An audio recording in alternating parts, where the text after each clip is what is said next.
ഓം നമോ നാരായണായ. ഓം നമോ നാരായണായ. ഓം നമോ നാരായണായ. ഓം നമോ നാരായണായ. ഓം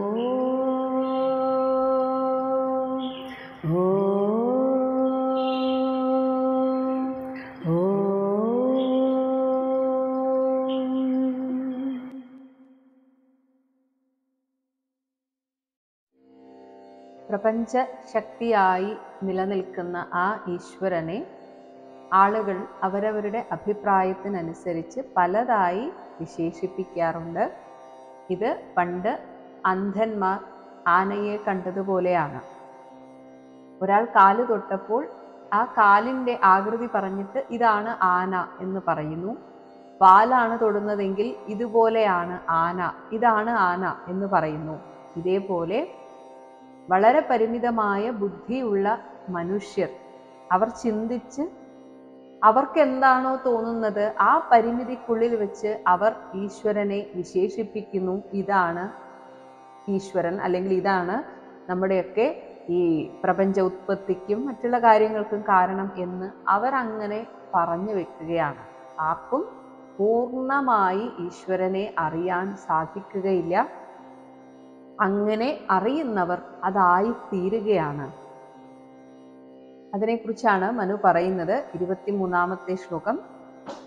അവ്യക്തസ്യ അപ്രമേയസ്യ നാനാശക്തി ഉദയസ്യ ച നാനാശക്തി ഉദയസ്യ ച നവൈ ചികീർഷിതം താത കോ വേദ അധ വേദാധ സ്വസംഭവം. അവ്യക്തസ്യ, ഒരു വ്യക്തത ഒറ്റ നോട്ടത്തിൽ ഉണ്ടാകുന്ന കാര്യങ്ങൾക്ക് മാത്രമേ നമുക്കും ഒരു വ്യക്തത ഉണ്ടാവുകയുള്ളൂ. അതെന്താണ് എന്ന് പറയണമെങ്കിൽ വ്യക്തമായി അറിയണം. എന്നാൽ അവ്യക്തനാണ് ആ ഈശ്വരൻ. അപ്രമേയസ്യ, നമ്മൾ ഈ ലോകത്തൊരു വസ്തുവിനെ അറിയാൻ ഉപയോഗിക്കുന്ന പ്രമാണങ്ങൾ, പ്രത്യക്ഷ പ്രമാണം, അനുമാന പ്രമാണം, അതുപോലെ ഉപമ, ഇനി ശബ്ദപ്രമാണം. നമുക്ക് ശബ്ദപ്രമാണത്തിലൂടെ, അതായത് ഭഗവാനെ അറിഞ്ഞ ഋഷിമാർ അവരുടെ വാക്കുകളിലൂടെ ഭഗവാനെ കുറിച്ച് പറഞ്ഞു വെച്ച ആ വാക്കുകളിലൂടെയുള്ള അനുഭവം മാത്രമാണ് നമുക്കുള്ളത്.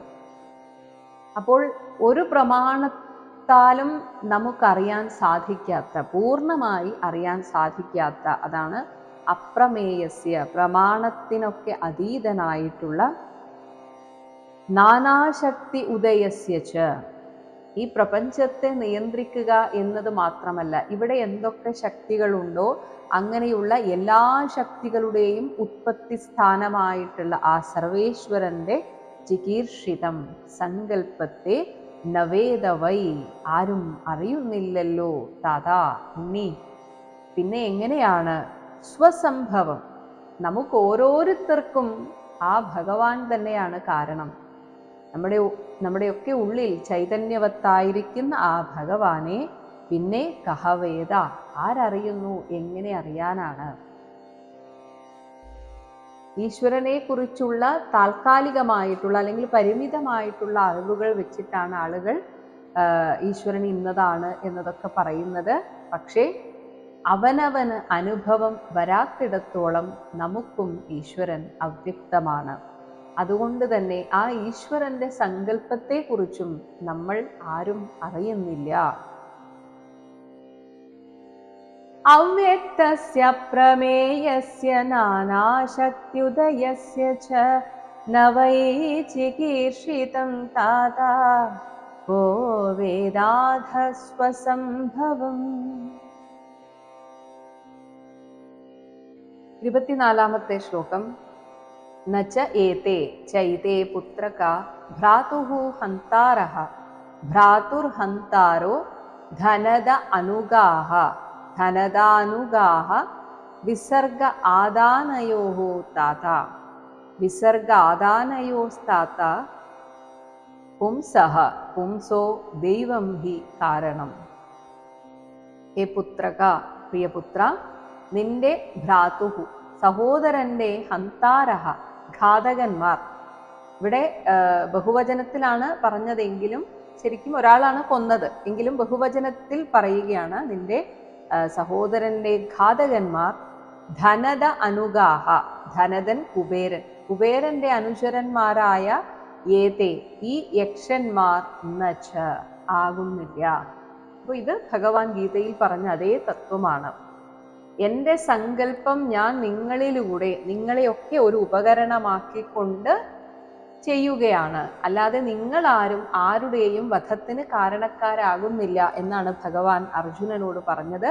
അത് തന്നെയാണ് ഇവിടെയും പറയുന്നത്. അതുകൊണ്ട് ഹേ താത, ഉണ്ണി, പുംസഹ, ഒരു മനുഷ്യന്റെ വിസർഗ ആദാനയോഹോ, വിസർഗം സൃഷ്ടി പിറവിക്കും, ആദാനം എന്നാൽ അദ്ദേഹത്തെ ആ ആളിനെ തിരിച്ചെടുക്കുക, അറുതിക്കും കാരണം എന്നത് ദൈവം ഹി, ആ ഈശ്വരന്റെ സങ്കല്പം മാത്രമാണ്. പക്ഷേ ഈശ്വരന്റെ സങ്കല്പം നിറവേറപ്പെടുമ്പോൾ പ്രത്യക്ഷത്തിൽ അതിനാരൊക്കെയോ കാരണക്കാരാണ് എന്ന് നമുക്ക് തോന്നുന്നു. നമുക്ക് പ്രത്യക്ഷത്തിൽ ഉള്ളതേ കാണാൻ സാധിക്കുകയുള്ളൂ. അതിന് പുറകിലുള്ള ഈശ്വര സങ്കല്പം അറിയാത്തത് കൊണ്ടാണ് നമ്മൾ പ്രത്യക്ഷത്തിലുള്ള ആളുകളെ അതിന് കാരണക്കാരായി കണക്കാക്കുന്നത്. യഥാർത്ഥത്തിൽ ആ അജ്ഞാനത്താലാണ് നമ്മളിവിടെ ആളുകളെ വെറുക്കുന്നതും അവരോട് പ്രതികാരം ചെയ്യാൻ പുറപ്പെടുന്നതും. അത് തെറ്റാണ്.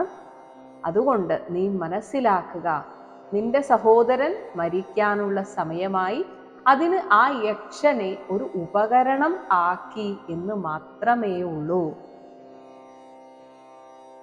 ന ചൈതേ പുത്രക ധാതുർഹന്താരോ ധനദാനുഗാഃ വിസർഗാദാനയോസ്തഥാ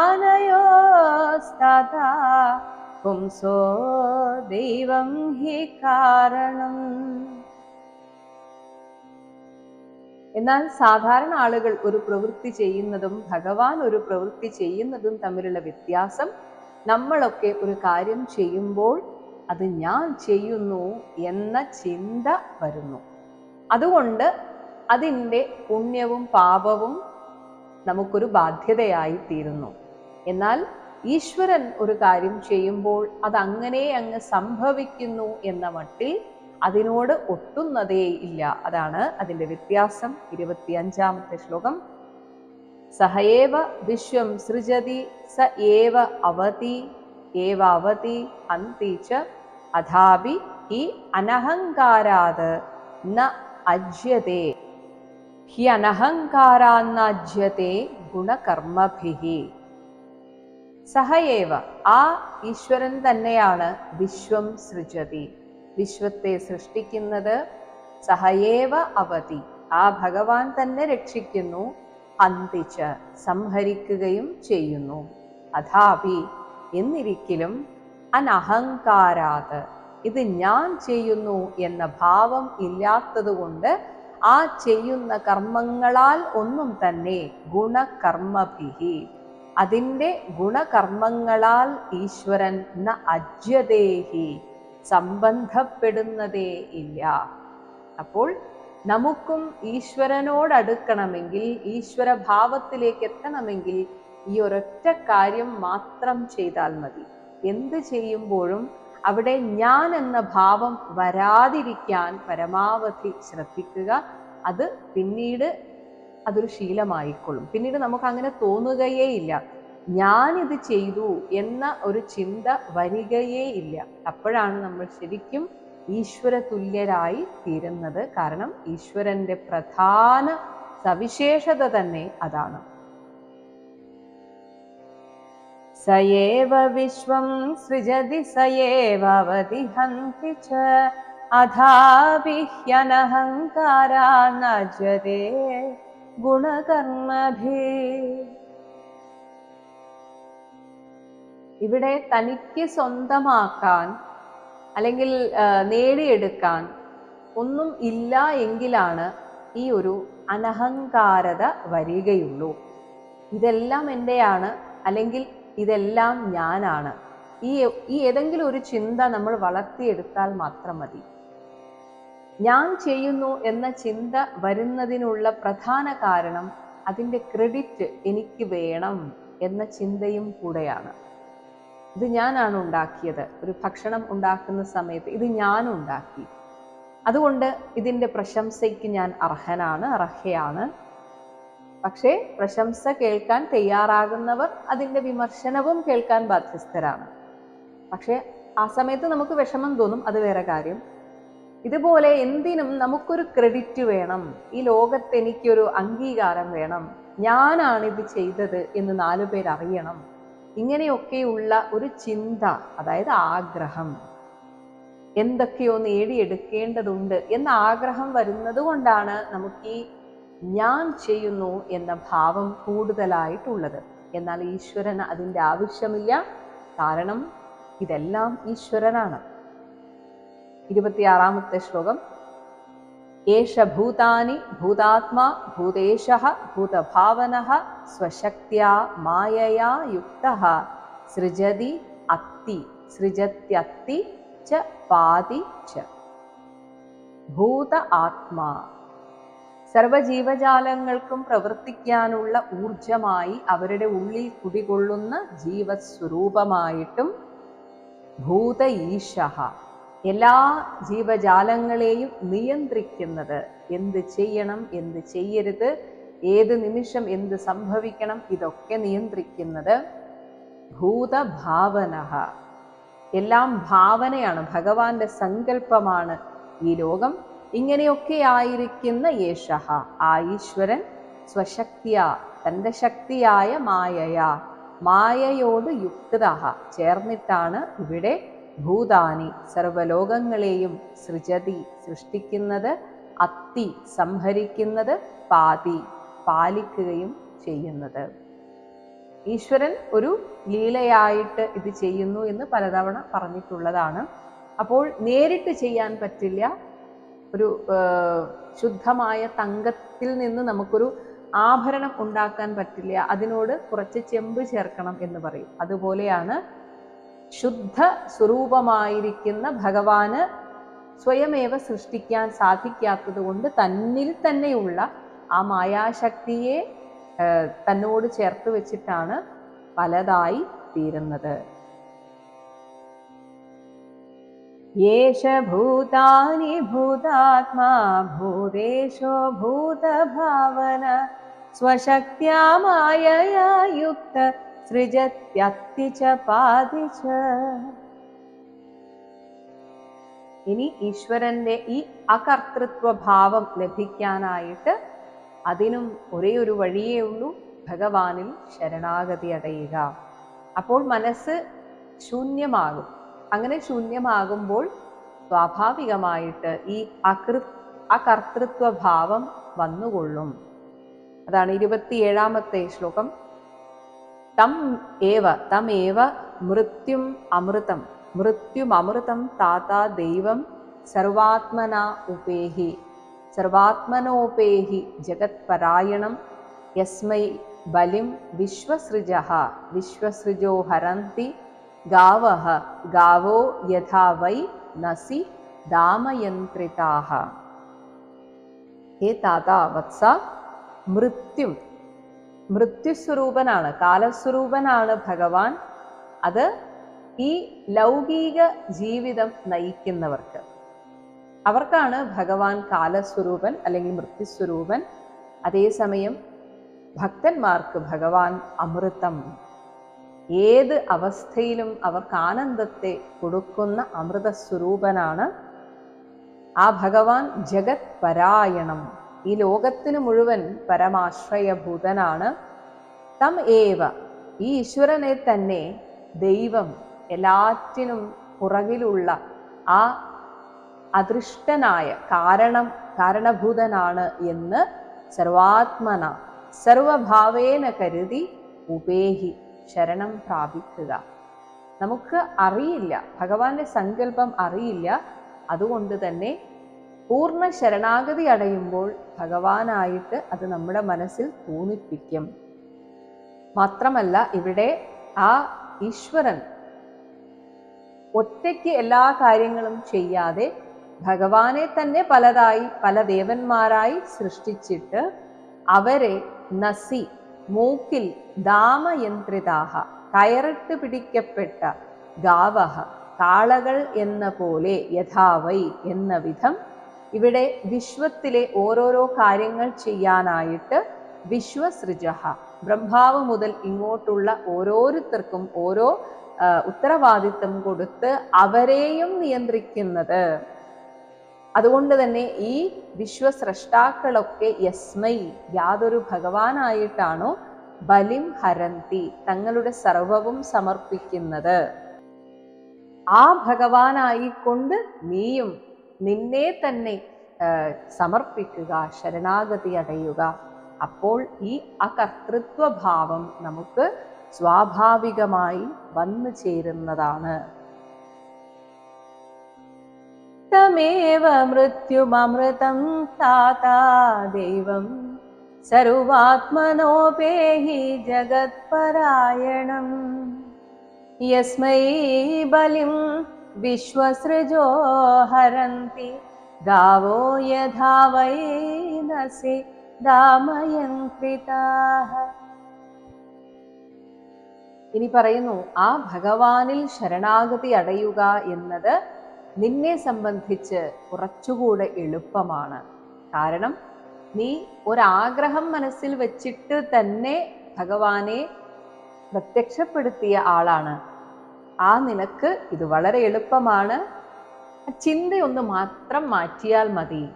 ഇതിനു മുൻപ് ഒരാഗ്രഹം മനസ്സിൽ വെച്ചാണ് ഭഗവാനെ നീ ശരണം പ്രാപിച്ചതെങ്കിൽ ഇനി എല്ലാ ആഗ്രഹങ്ങളും വിടുവിക്കാനായിട്ട് ഭഗവാനിൽ ശരണാഗതി അടയുക. അത് 2 ശ്ലോകം കൊണ്ട് പറയുകയാണ്. 28, 29. യഹ പഞ്ചവർഷോ ജനനീം ത്വം വിഹായ മാതുഃ സപത്ന്യാ വചസാ ഭിന്നമർമ്മ വനം ഗതസ്തപസാ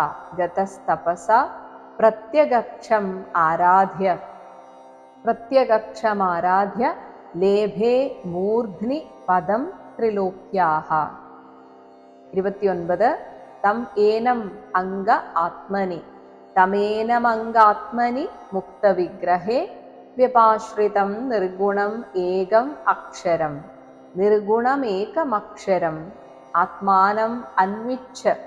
ആത്മാനമന്വിച്ഛ വിമുക്തം ആത്മദൃക് യസ്മിൻ ഇദം വിമുക്തമാത്മദൃക് യസ്മിൻ ഇദം ഭേദമസത് പ്രതീയത്തെ. 5 വർഷഃ 5 വയസ്സായിരുന്ന യഹത്വം യാതൊരു നീ സപത്ന്യാമാതുഹു സപത്നി മാതാവിന്റെ വചസ വാക്കുകളാൽ ഭിന്നമർമ്മ ഹൃദയം പിളർക്കപ്പെട്ട് ജനനീ വിഹായ ആ ചെറിയ കുട്ടിയായ നീ നിന്റെ പെറ്റമ്മയെ പോലും വിട്ടിട്ടാണ് വനം ഗതഃ കാട്ടിലേക്ക് പോയത്.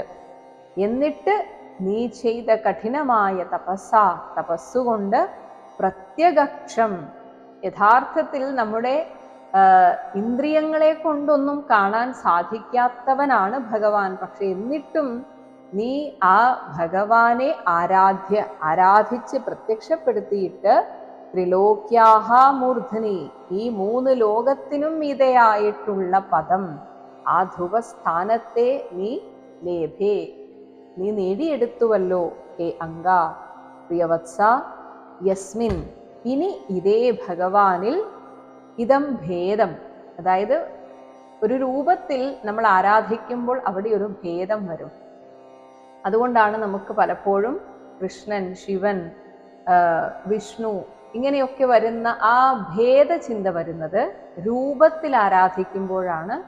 അതുകൊണ്ട് ആ രൂപത്തെയും മാറ്റിയിട്ട് ഈ ദ്വൈതം അസത് വാസ്തവികമല്ലാത്തതായിട്ട് പ്രതീയത്തെ തോന്നപ്പെടുന്നുവോ മുക്തവിഗ്രഹേ ഇങ്ങനെ ആ വിഗ്രഹരൂപത്തിലല്ലാതെ ആത്മനി വ്യപാശ്രിതം നമ്മുടെ ഉള്ളിൽ തിളങ്ങുന്ന നിർഗുണം ഗുണബന്ധമില്ലാത്ത ഏകം അദ്വിതീയനായ അക്ഷരം ഒരിക്കലും നശിക്കാത്ത വിമുക്തം നിത്യമുക്തനായ തം ഏനം ആത്മാനം നിന്റെ ഉള്ളിൽ ആത്മസ്വരൂപനായിരിക്കുന്ന ആ ഭഗവാനെ ആത്മദൃക് ഉള്ളിലേക്ക് തന്നെ നോക്കിക്കൊണ്ട് അന്വേഷിക്കുക.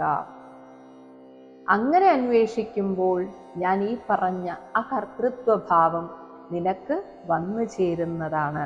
അതുകൊണ്ട് നേരത്തെ ഒരാഗ്രഹത്തിനു വേണ്ടി ഒരു രൂപത്തിലുള്ള ഭഗവാനെ നീ പ്രാർത്ഥിച്ചു, ആരാധിച്ചു, തപസ് ചെയ്തു. ആ ഭഗവാൻ ആ രൂപത്തിൽ തന്നെ പ്രത്യക്ഷപ്പെട്ടു.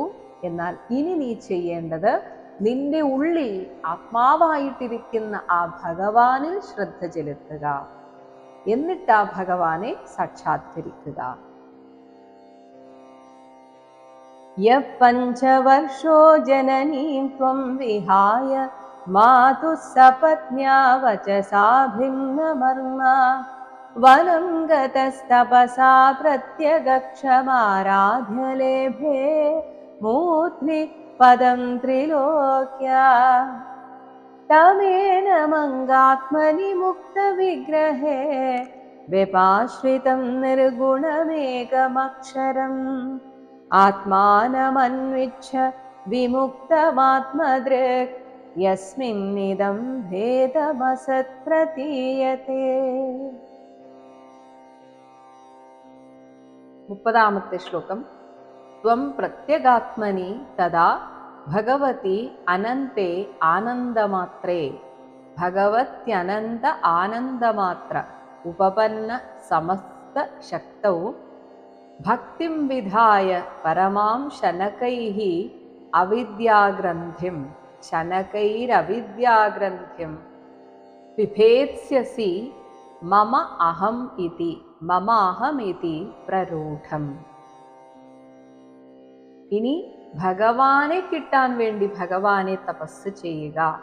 അങ്ങനെ ത്വം നീ തഥാ അങ്ങനെ ചെയ്യുന്ന സമയത്ത് പ്രത്യഗാത്മനി എല്ലാവരുടെയും ഉള്ളിൽ ചൈതന്യമായി കുടികൊള്ളുന്ന അനന്തേ അവസാനമില്ലാത്ത ആനന്ദമാത്രേ കേവല ആനന്ദസ്വരൂപനായ ഉപപന്ന സമസ്ത ശക്തവും എല്ലാ ശക്തിക്കും ഈ പ്രപഞ്ചത്തിൽ ഏതൊക്കെ രീതിയിലുള്ള ശക്തിയുണ്ടോ അതിനെല്ലാം ഉറവിടമായിരിക്കുന്ന ഭഗവതി ആ ഭഗവാനിൽ പരമാം ഭക്തിം പരമമായ ഭക്തിയെ വിധായ ഉണ്ടാക്കിയിട്ട് ശങ്കരാചാര്യർ ഭക്തിക്ക് കൊടുക്കുന്ന വിശദീകരണം ഇതാണ്. സ്വസ്വരൂപ അനുസന്ധാനം. ഞാൻ ആരാണ് എന്ന ആ ചിന്തയിലേക്ക് മനസ്സിനെ നിരന്തരമായി കൊണ്ടു ചെല്ലുക. അനുസന്ധാനം എന്നാൽ അതിൻ്റെ പുറകെ പോവുക. ഞാൻ ആരാണ്, എൻ്റെ ഉള്ളിലെ ആ ജീവശക്തി എന്താണ്, ഇങ്ങനെ സ്വസ്വരൂപ അനുസന്ധാനമേവ ഭക്തി. അതാണ് ഭക്തി. അത് പക്ഷെ ഒരു രൂപത്തിലേക്ക് പോകുമ്പോൾ നമ്മൾ അതിനെ ഭക്തി, ഭഗവാനിലുള്ള ഭക്തി എന്ന് പറയുന്നു. എന്നാൽ അവനവനിലുള്ള ഭക്തി, അതായത് ഭഗവാനെ അറിയുക, ഈശ്വരനെ അറിയുക എന്ന് വെച്ചാൽ ഞാൻ ആര്, ഞാൻ ആര്, രമണ മഹർഷി പറഞ്ഞ അതേ ചോദ്യം, ഞാൻ ആര് എന്നനുസന്ധാനം ചെയ്തുകൊണ്ടിരിക്കലാണ് ഭക്തി. ഇങ്ങനെ പോകുന്ന സമയത്ത് പ്രരൂഢം, അകമേ ഇപ്പോൾ നിന്റെ ഉള്ളിൽ ബലമായിട്ടിരിക്കുന്ന മമ എൻ്റെ, അഹം ഞാൻ എന്ന ആ മായയിലുള്ള അഹങ്കാരത്തെ, അവിദ്യാഗ്രന്ഥിം ആ അജ്ഞാനക്കെട്ടിനെ ശനകൈഹി മെല്ലെ മെല്ലെ വിഭേത്സ്യസി അതിനെ പൊട്ടിച്ചെറിയുന്നതാണ്. അപ്പോൾ നമ്മുടെ ഉള്ളിലെ യഥാർത്ഥ ചൈതന്യത്തിലേക്ക് മനസ്സിനെ കൊണ്ടുവന്ന് മനസ്സിനെ നിശ്ചലമാക്കുന്ന സമയത്ത് ഈ ലൗകികമായ മായയിലുള്ള ഞാൻ എൻ്റേത് എന്ന ആ അവിദ്യാഗ്രന്ഥി അതിങ്ങനെ നമ്മെ ഈ ലോകത്തേക്ക് വരിഞ്ഞു കെട്ടിയിരിക്കുന്നതാണ് ഈ ഞാൻ എൻ്റേത് എന്ന ചിന്ത. ഈ ചിന്ത പതുക്കെ പതുക്കെ പൊട്ടുന്നതാണ്. നിർഗുണവും നിരാകാരവുമായിട്ട് നമ്മുടെ ഉള്ളിലിരിക്കുന്ന ആ ആത്മചൈതന്യ സ്വരൂപത്തെ അനുസന്ധാനം ചെയ്തുകൊണ്ടേയിരുന്നാൽ ഈ ലോകത്തിൽ നമ്മെ പിടിച്ചു കെട്ടിയിരിക്കുന്ന ഞാൻ എൻ്റേത് എന്ന ആ മമതാബന്ധം മെല്ലെ മെല്ലെ അഴിഞ്ഞു പോകുന്നതാണ്. त्वं प्रत्यगात्मनि तदा भगवत्यनन्त आनन्दमात्र उपपन्न समस्तशक्तौ भक्तिं विधाय परमा जनकैरविद्याग्रन्थिं बिभेत्स्यसि ममाहमिति प्ररूढम्. 31 ശ്ലോകം. സംയച്ഛ രോഷം ഭദ്രം തേ പ്രതീപം ശ്രേയസാം പരം ശ്രുതേന ഭൂയസാം രാജൻ അഗതേന യഥാ ആമയം. ഹേ രാജൻ, രാജാവേ, ശ്രേയസാം പരം, നമുക്ക് വലിയ വലിയ നന്മകൾ സംഭവിക്കുന്നതിൽ നിന്ന് പ്രതീപം, അതിന് തടസ്സമായിട്ട് വിപരീതമായിട്ടിരിക്കുന്നത് രോഷം, ക്രോധമാണ്. ഈ ക്രോധത്തെ അഗതേന, മരുന്നുകൊണ്ട്, ആമയം, രോഗത്തെ യഥാ, എങ്ങനെയാണോ മാറ്റുന്നത് അതുപോലെ നമ്മുടെ ഈ കാമക്രോധാദികളാകുന്ന മനസ്സിന്റെ രോഗത്തെ മാറ്റാനുള്ള മരുന്നാണ് ശ്രുതം, അതായത് തത്വോപദേശം. ഇങ്ങനെ ഭൂയസാശ്രുതേന, ബഹുതരമായ തത്വോപദേശ ഗ്രഹണം കൊണ്ട് സംയച്ഛ, നീ നിയന്ത്രിച്ചാലും തേ ഭദ്രം, നിനക്ക് നന്മ വരട്ടെ. ആധ്യാത്മിക പാതയിൽ പോലും വളരെ ശ്രദ്ധയോടെ ഇരുന്നില്ല എങ്കിൽ നമുക്ക് ഈ ക്രോധത്തെ നിയന്ത്രിക്കാൻ സാധിക്കുകയില്ല. കാരണം അത് അത്രയധികം മനുഷ്യന്റെ ഉള്ളിൽ അതങ്ങോട്ട് കടന്നുകൂടിയാൽ അത് ഒരു പെട്ടെന്നുള്ള നിമിഷത്തിലൊക്കെ ആയിരിക്കും പുറത്തേക്ക് വരിക. അത് അടങ്ങി എന്ന് നമുക്ക് തോന്നുന്നതാണ്, പക്ഷെ സാഹചര്യം വരുമ്പോൾ അതങ്ങ് പുറത്തേക്ക് ചാടും. ശ്രീയം എന്ന യോഗിയുടെ ആത്മകഥ വായിച്ചിട്ടുള്ളവർക്ക് അറിയാം, അദ്ദേഹത്തിൻ്റെ തൊട്ടു മുന്നിലുള്ള ജന്മം എന്നത് ഉത്തമമായൊരു ജന്മമായിരുന്നു.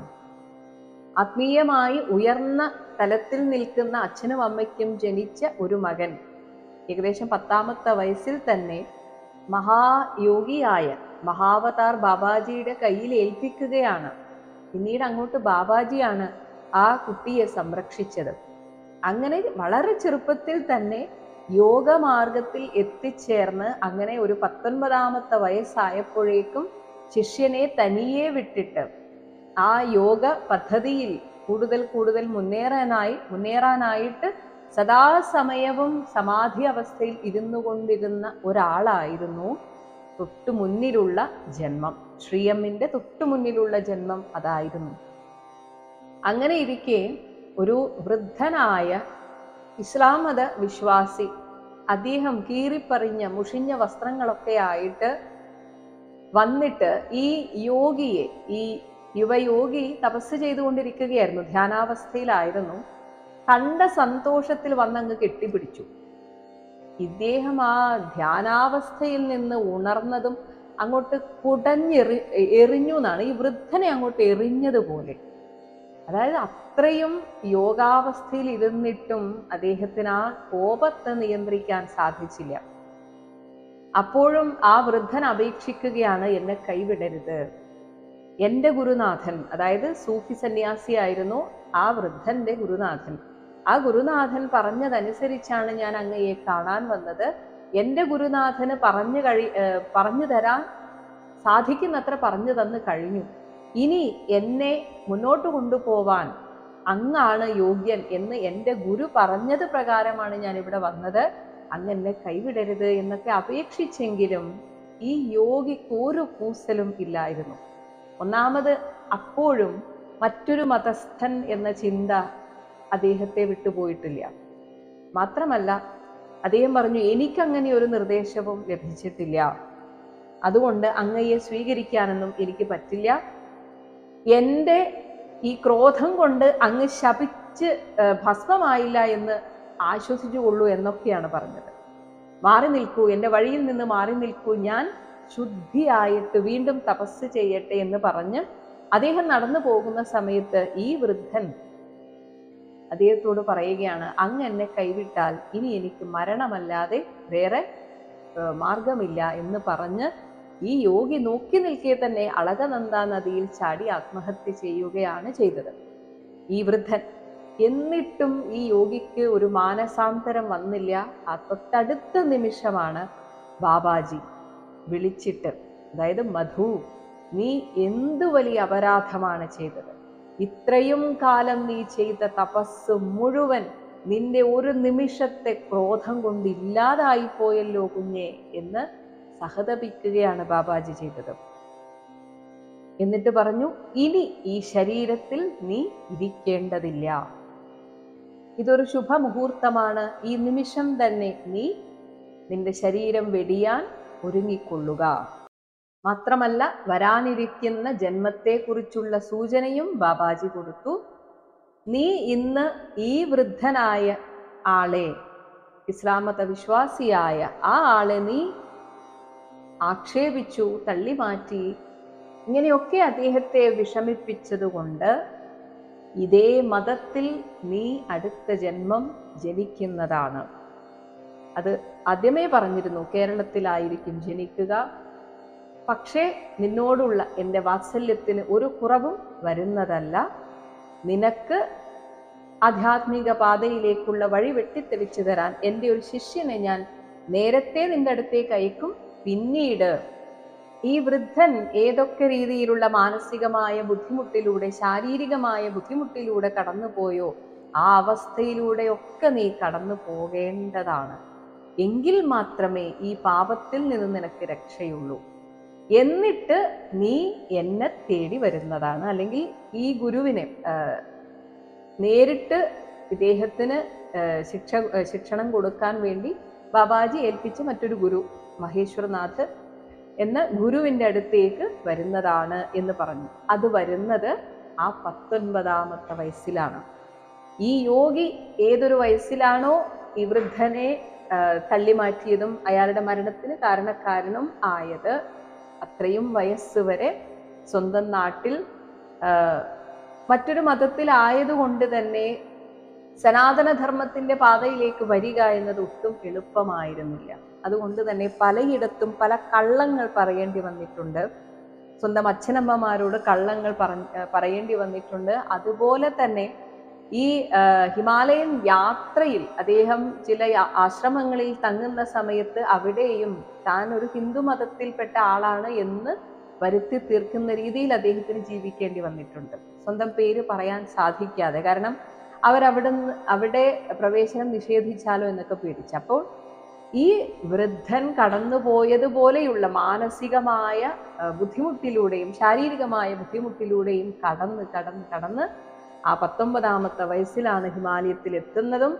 ഇതേപോലെ അവസാനം ഇനി എനിക്ക് രക്ഷയില്ല, എൻ്റെ ഗുരുവിനെ എനിക്ക് കാണാൻ സാധിക്കില്ല, അതായത് ഒരു മനസ്സിന്റെ ഒരു തോന്നലിലാണ് അദ്ദേഹം ഇറങ്ങി പുറപ്പെട്ടത്. അതുകൊണ്ട് തന്നെ എൻ്റെ ഈ തോന്നൽ വെറുതെയാണ് എന്ന ആ നിരാശയിൽ ഇദ്ദേഹവും ശ്രീ എമ്മും അളകനന്ദയിൽ ചാടി ആത്മഹത്യ ചെയ്യാം എന്ന് തീരുമാനിച്ച നിമിഷത്തിലാണ് വീണ്ടും അതേ വിളി അദ്ദേഹം കേൾക്കുന്നത്, മധു എന്ന വിളി. അതാണ് ആ കർമ്മചക്രം എന്ന് പറയുന്നത്. അവിടെ ആ ഒരൊറ്റ നിമിഷത്തെ ക്രോധമായിരുന്നു ഉന്നതമായ ആധ്യാത്മിക സാധനയുടെ ആ നിലയിൽ നിൽക്കുന്ന അദ്ദേഹത്തെ വീണ്ടും താഴേക്ക് പിടിച്ചിട്ടത്. അതുകൊണ്ടാണ് ക്രോധത്തെ കളയണം എന്ന് പറയുന്നത്. സയ്യച്ഛരോഷം ഭദ്രം തേ പ്രദീപം ശ്രേയസാം പരം ശ്രുതേന ഭൂയസാം രാജൻ അഗതേന യഥാമയം. 32ാമത്തെ ശ്ലോകം. യേനോപസൃഷ്ടാത്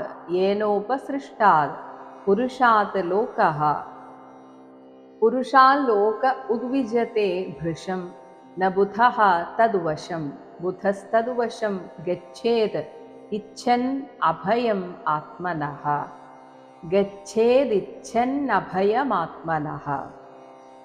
അതുകൊണ്ട് ആത്മനഃ അഭയം, അവനവന് ക്ഷേമത്തെ ഇച്ഛൻ ആഗ്രഹിക്കുന്ന ബുധഃ വിവേകശാലി, യേന ഉപസൃഷ്ടാത് ഏതൊരു കോപത്താൽ ബാധിതനായ പുരുഷാത് മനുഷ്യനെയാണോ ഈ ലോകം ഭൃശം ഉദ്വിജതേ അത്യധികമായിട്ട് പേടിക്കുന്നത്? കാരണം കോപം, പെട്ടെന്ന് കോപിക്കുന്ന ഒരാൾ വീട്ടിലുണ്ടെങ്കിൽ ആ വീട്ടിലുള്ളവരുടെ ജീവിതം വളരെയധികം ദുസ്സഹമാണ്. അതുപോലെ തന്നെ പെട്ടെന്ന് കോപം വരുന്ന ഒരു മേലുദ്യോഗസ്ഥനാണ് ഉള്ളതെങ്കിൽ അവിടെ ജോലി ചെയ്യുന്നവരുടെ മാനസികാവസ്ഥ വളരെ ബുദ്ധിമുട്ടാണ്, കഷ്ടമാണ് അവരുടെ കാര്യം. കാരണം എന്ത് ചെയ്താലാണ് ഇദ്ദേഹത്തിന് ദേഷ്യം വരിക എന്ന് പറയാൻ പറ്റില്ല. ഇതേപോലെ മറ്റുള്ളവരെ എല്ലാവരെയും വല്ലാതെ വീർപ്പ് മുട്ടിക്കുന്നതാണ് ഒരാൾക്ക് വരുന്ന കോപം. അതുകൊണ്ട് അങ്ങനെയുള്ള തതുവശം, ആ കോപത്തിന് വശം ന ഗച്ഛേത്, വശം വദനായി കൂടാ. നമ്മൾ ഒരാളുടെ കോപം എത്ര ആളുകളെ വേദനിപ്പിക്കും എന്ന് നമ്മൾ ഈ കോപം വരാത്ത സമയത്ത് ചിന്തിച്ച് മനസ്സിനെ പാകപ്പെടുത്തിയെടുക്കണം. അങ്ങനെ എടുത്താൽ മാത്രമേ ഈ കോപത്തെ നമ്മുടെ ഉള്ളിൽ നിന്ന് ഇല്ലാതാക്കാൻ സാധിക്കുകയുള്ളൂ. അങ്ങനെയുള്ള ആ കോപത്തെ നീ ഉള്ളിൽ നിന്ന് കളയുക തന്നെ വേണം. യേനോപസൃഷ്ടാത് പുരുഷാലോക ഉദ്വിജതേ ഭൃശം ന ബുധസ്തദുവശം ഗച്ഛേദിച്ഛന്ന ഭയമാത്മന. മാത്രമല്ല, ഈ യക്ഷന്മാരെ കൊന്നൊടുക്കിയതിലൂടെ ഭഗവാൻ പരമശിവന്റെ ഒരു പ്രതികൂല മനസ്ഥിതിക്കും നീ കാരണക്കാരനാകും. അതും നീ ശ്രദ്ധിക്കണമെന്ന് പറയുകയാണ്. 33-ാമത്തെ ശ്ലോകം. ഹേലനം ഗിരിശഭ്രാതുഹു ധനദസ്യ ഗിരിശഭ്രാതുർധനദസ്യ ത്വയാ കൃതം യജ്ജഘ്നിവാൻ പുണ്യജനാൻ ഭ്രാതൃഘ്നാൻ ഇതി അമർഷിതഃ. ഭ്രാതൃഘ്നാൻ ഇത്യമർഷിതഃ.